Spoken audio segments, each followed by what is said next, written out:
This is the 180 milliseconds too late. Welcome to it. Good to have you here. Well, no, since we've got you in the booth there, Triple M, we're going to move on now to the RSC. We're in the second week. We're halfway through the second week of the RSC, and it's already delivering. It's already so promising, and it's so awesome to see the variety of rosters coming together and competing.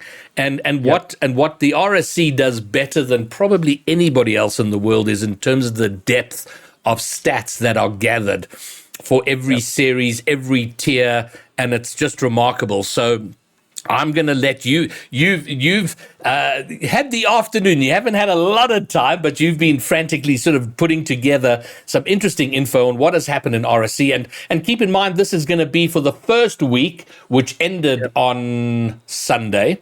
So not the new week, which we're halfway through. So we'll always be about half a week behind. But for the first week of RSC, Triple M, give us the action.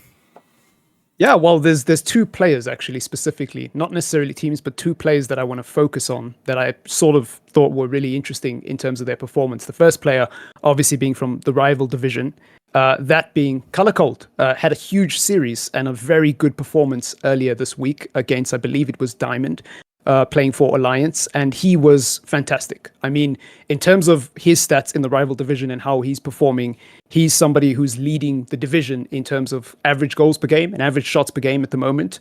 And he is showing that he can be very productive for both teams. Now, because it's our first week, I don't have all the graphics. I am a little bit underprepared, but there will be graphics in future to illustrate some of the points that I'm making to make it easier for you guys watching at home. But just to give a bit of context, he has had 5 assists so far in the division and has been monumental for his team.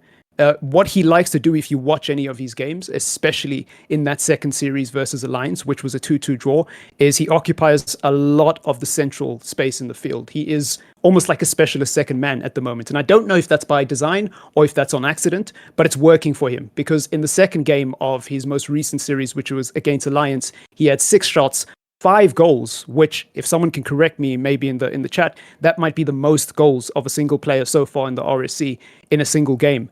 And then beyond that, he also had a lot of saves in that series as well, and had, I believe, the most MVPs throughout the series. So he's just been colossal, and I think Color Cold deserves a lot of credit. You know, the goals weren't the most pretty, they weren't the most mechanical, you know, but they were effective. And the conversion rate, even when he's not taking a lot of shots, the data shows that he's one of the most efficient players for his team. Now, the downside, obviously, of that is you can't just rely on one player, because it becomes very predictable.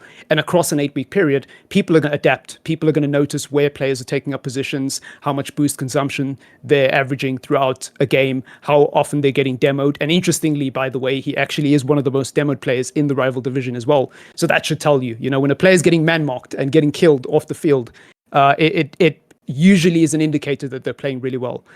So that's Color Cold. And the other player I want to focus on is Willu. Willu in the Master Division at the moment is leading the Master Division for goals per game at 2.13, and is also leading the Master Division in terms of shots per game with 4.38 so far. Now, the caveat and the context, because you have to take these stats with a pinch of salt, is that we are only a week and a half in. So these are obviously subject to dramatic change, and the sample size is not very big. But I still think you should give credit where credit is due. On top of that, he had a very big series early on, where the data showed he is first in terms of MVPs, currently in the Master Division in individual games, and also had the most saves in his series against Apex, 7 saves across the series, and he scored 2 hat-tricks in that series as well.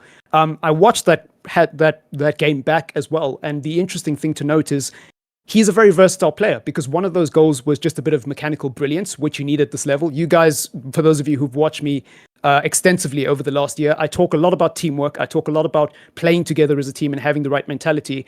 But sometimes you just need a bit of mechanical individual brilliance, right? Sometimes you just need a player to step up in big moments, and Willu has done that for his team. But he's also capable of scoring the well-worked team goals, and he's also shown and demonstrated the ability to be in the right place at the right time. So that's really important, to have goal scorers in your team that are versatile. They're not just looking to go for a predictable dribble off the side wall and try to do everything themselves. They know when to let their teammates play the game. They know when to just be quiet and wait for the perfect opportunity, the perfect rebound, or lose second ball. And Willow demonstrated that perfectly. So those are the two players I wanted to highlight this week. There are a few others in the region, which I will speak about as the weeks and days come. But for now, I think that's pretty much it. Those were the two that were very interesting to me. Anyways, let me know who in the chat you think has been performing really well in the RSC so far. I think what I'm most grateful for, or what I've enjoyed watching the most, is because of the volume of signups there were for RSC, we were able to add that fourth tier. Initially, we were going for 3 tiers, so the rank range would have been quite wider. So then it's possible for a sort of Diamond 3 to come up against a Champ 2 or Champ 3, which can be difficult. But we've got these 4 tiers.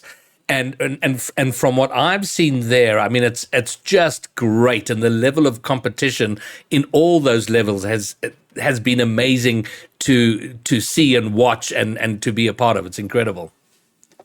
No, yeah, absolutely. And I think for me, what has been most interesting when you look at the rival, the elite, and to a certain extent the prospect division, I think what's personally been most interesting to me is to see the disparity in skill play out between those divisions, just to notice the little things that differentiate some of these players and see how players who perhaps don't have the mechanical ability of their opposition cope with that, because there have been some teams who have really dealt with it well.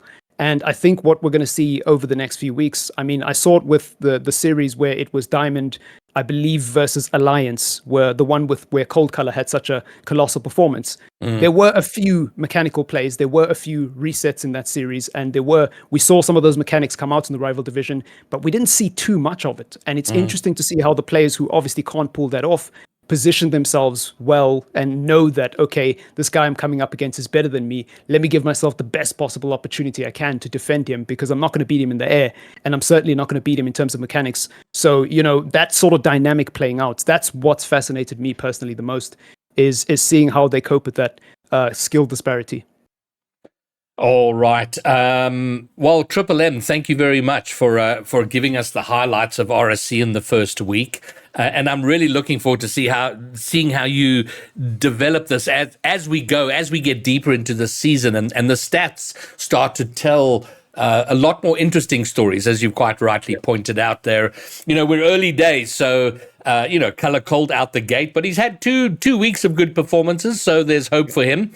But just to see how it develops over the next few weeks and what you bring over the next few weeks in the podcast. So, Triple M, thank you very much. Thanks for coming to hang, and we'll see you back here again next week.